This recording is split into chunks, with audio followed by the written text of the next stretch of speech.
Bismillahirrahmanirrahim. Assalamualaikum warahmatullahi wabarakatuh. Alhamdulillahirrahmanirrahim. Wassalatu wassalamu ala asrofil anbiya'i wal mursalin wa ala alihi wa sahbihi ajma'in.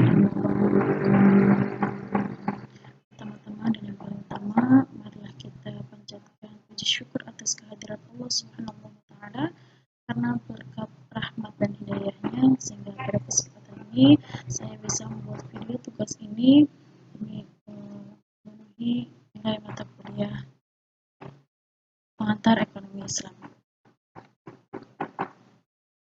Tak luput salawat serta salam semoga selalu tercurah limpahkan kepada junjungan kita Nabi Muhammad SAW beserta keluarga, sahabat, dan insya Allah kita sebagai umatnya sampai akhir zaman.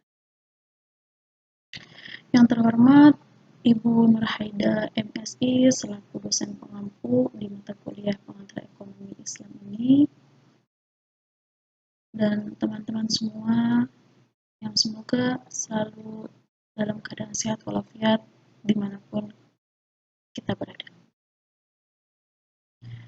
Baiklah, untuk memulai presentasi ini, alangkah baiknya jika kita bersama-sama membaca Bismillahirrahmanirrahim. Selanjutnya, saya akan memulai presentasinya dari membaca rumusan masalah. Rumusan masalah yang akan dibahas dalam presentasi ini. Yang pertama, bagaimana sejarah ekonomi Islam pada masa awal pemerintahan Islam.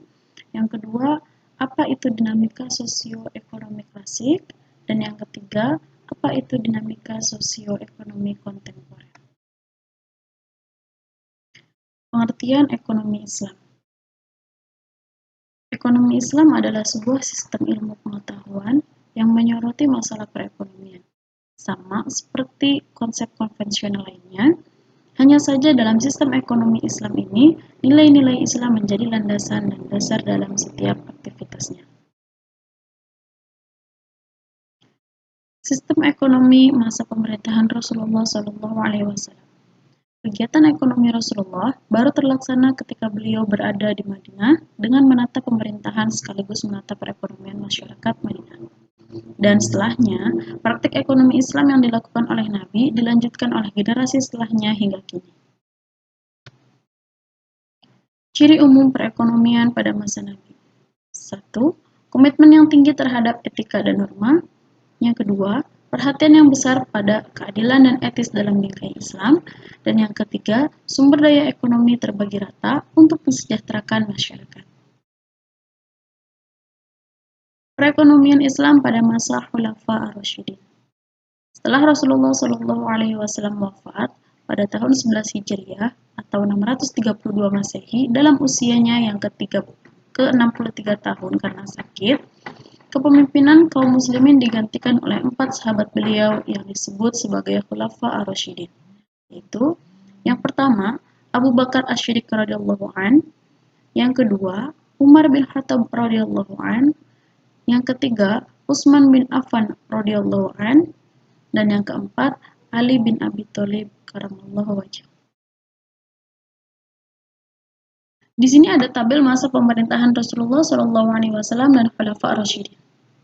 Yang pertama, Rasulullah SAW menjabat dari tahun 610 Masehi sampai 632 Masehi atau 12 sebelum Hijriah sampai 11 Hijriah. Durasi menjabat 23 tahun. Yang kedua, Abu Bakar Asy-Syiddiq radhiyallahu an menjabat dari tahun 632 Masehi sampai 634 Masehi atau 11 sampai 13 Hijriah dengan durasi menjabat selama 2 tahun. Yang ketiga, Umar bin Khattab radhiyallahu an menjabat dari tahun 634 Masehi sampai 644 Masehi atau 13 Hijriah sampai 24 Hijriah dengan durasi menjabat selama 10 tahun.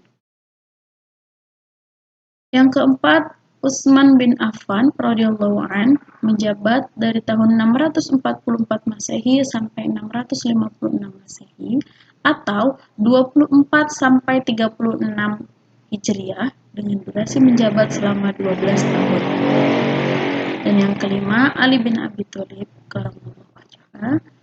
Masa pemerintahan beliau dimulai dari 656 Masehi sampai 661 Masehi atau 36 sampai 41 Hijriah dengan durasi menjabat selama 6 tahun. Dinamika sosioekonomi klasik.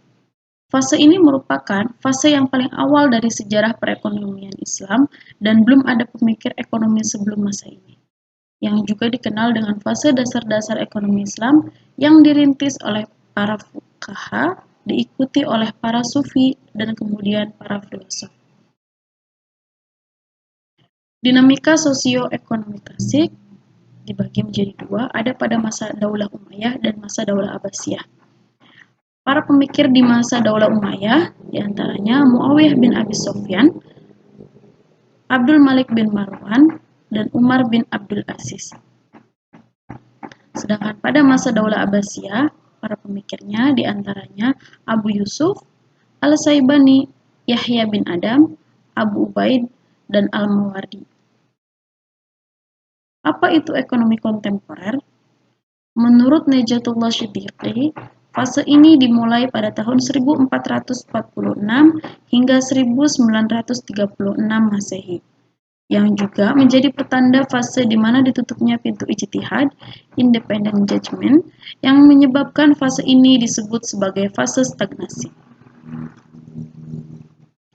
Ahli pemikir ekonomi Islam kontemporer diantaranya yang pertama Muhammad Abdul Manan, yang kedua Sayyidina Nawab Haidir Naqwi, yang ketiga Monazir Khalaf, yang keempat Umair Chapra, yang kelima Abu A'la Al-Maududi, dan yang keenam Yusuf Qaradawi.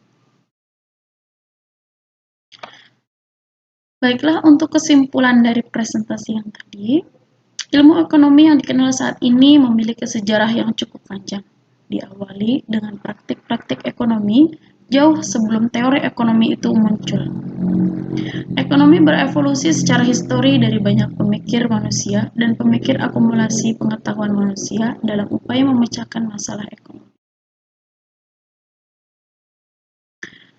Baiklah, mungkin itu saja presentasi yang bisa saya sampaikan. Kurang lebihnya saya mohon maaf. Setiap jalan kehidupan harus terus berjalan, berlayar, untuk berubah menjadi lebih baik. Sama seperti halnya sejarah ekonomi yang sudah dan selalu berevolusi dari masa ke masa demi memecahkan masalah ekonomi. Terima kasih banyak. Wabillahi taufiq wal hidayah. Wassalamualaikum warahmatullahi wabarakatuh.